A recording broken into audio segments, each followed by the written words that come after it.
આટલા લાંબા લાંબા એ બધા માસલાની મેં ગેટ કાંથી આવે ધ્યાન રાખજો. અને ભેગા ફૂકવી દે તમને શું ખબર પડે? આપણે જેમ જાણે ઓરિજિનલ માલિક છે એમ ને. ડેટ કઈ આવી જાય પેલું એક જણો છે ને સાહેબ એક માર જેવો હશે કોઈ. અમે હજી પીએ પણ પેલા બીજા બીજું પીએ અને અમે જુદું પીવીએ એમ. બાકી પીવાનું અમે હજી બાકી નહીં રાખતા. આ રોજ પીને જ ફરીએ ને. આ પીને આવીને તમને પાઈએ, બાકી અમે પીધા વગર ને તમને હું પાઈએ. આ પીધેલી હોય એકબીજાને પાવે. પણ રામ નામની પ્યાલી પીધેલી એમ, બીજી નહીં. જોજો પાછા કેતા ખરોડ મહારાજ સુધી પીએ કેમ.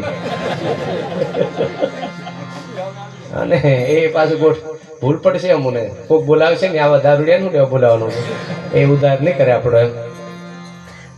તે ભાઈ બજારમાં ગયેલો ને થોડુંક તો પેલું કાળી થેલી મળે ને તે લઈ આવી. અને બે થેલી બીજી ઘાલતો આવ્યો.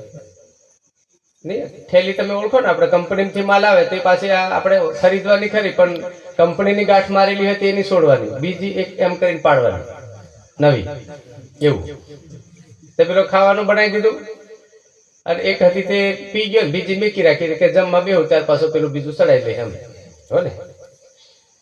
તારે એવું કર્યું ને પછી ખાવાનું બનાવ્યું એટલે તોરડુંથી ઢાંકવાનું ભૂલી ગયો તપીને એમને એમ જતો રહ્યો. પછી આવતો ને સીધો પેલી એક કોથળી હતી તે પાછો તાણી ગયો.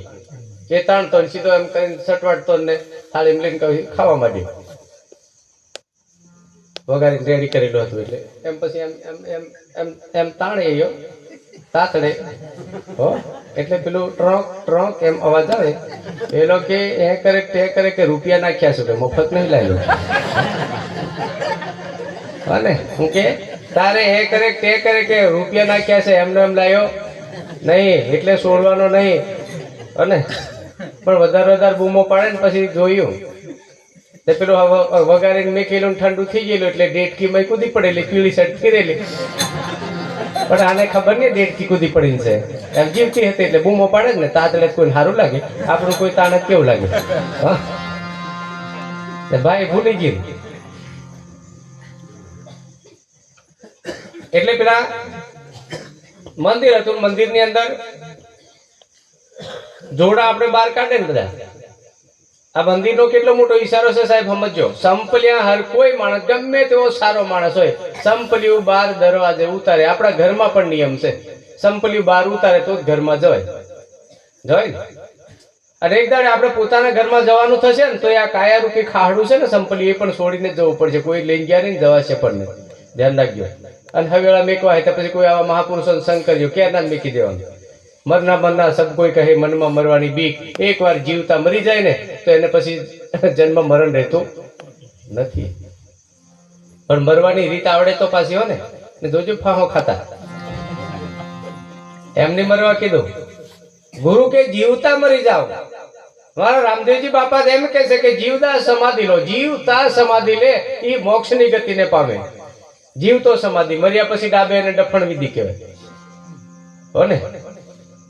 શું કહેવાય એને તો આપણે એમ જ કે મહારાજને અમારે સમાધિ આલી. સમાધિ એમ કહેવાય જીવતો હોય ને સમાધિ લે એને સમાધિ કહેવાય. મરી ગયા પછી ડાબે અને ડફણ વિધિ કહેવાય. એ પછી મહારાજ હોય તે તમારા જેવા હોય તે એ ડફણ વિધિ થાય. અને જીવતા સમાધિ લેવું હોય તો સદગુરુ ચરણે જઈને 4 વસ્તુ ગુરુને બક્ષિસ કરવી પડે. તન મન ધન ને ચોથા નંબરનું શીશ. એ આ કંઠીબોધ કરી એમાં નહીં આવે હો ભાઈ, એ અલગથી આવશે પાછું. ભાઈ ને કહી દઉં કદાચ ગંત્રી હોય તો એ જો એ આમાં નહીં આવે. આ કંઠીબોધ કહેવાય, ઉપદેશ નહીં કહેવાય. હા તો આપણે હજુ કાશી હગાઈ કરી હા ને 7 મંગળ ફેરા સોરી વાળા જ બાકી છે. ખાલી ગોળ કાસલી જ કરી આપણે, હજુ પાકા લગ્ન નહીં કરીએ. ગોળ કાસલી એમ કે ને તમારે આપણે એવું કે પેલું કરે ને ગોળ કાસલી કહેવાય. નહીં તો રોટલા ખાવા એમ કે તમારા નહીં ચાલતું રોટલા વાળું, અમારી પાસે બહુ સારું ચા પીવા ગયેલા એમ કરી અને જવું પડે.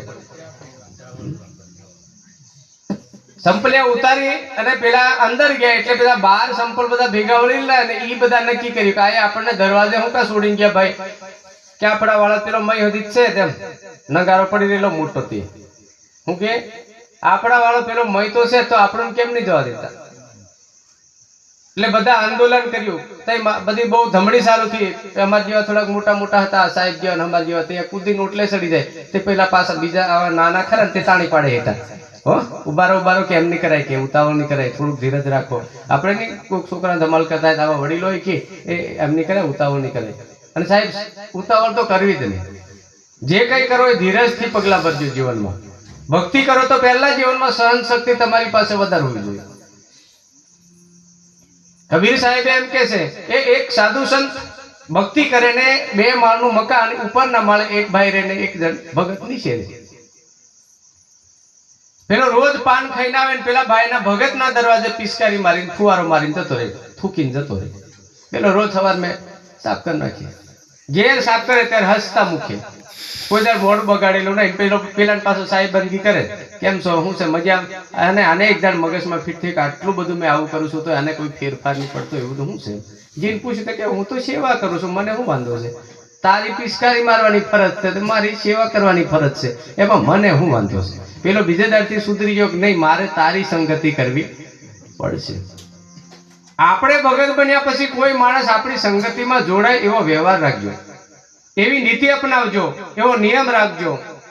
આપણી સ્મેલ બીજાને આવી જોઈએ કે નહીં ફલાણો ગમે એવો માણસ હતો પણ ભગત કોઈ મહાપુરુષ મળ્યા એને ખબર પડી જોઈએ કારણ કોઈ સારો માણસ મળ્યો છે. તોરણને આખો જેસલને આખું નગર વાતો કરે. જેસલ ભાઈ જાહેર થઈ ગયેલો, કોઈ એનું નામ લે તો માણસ ધ્રુજે.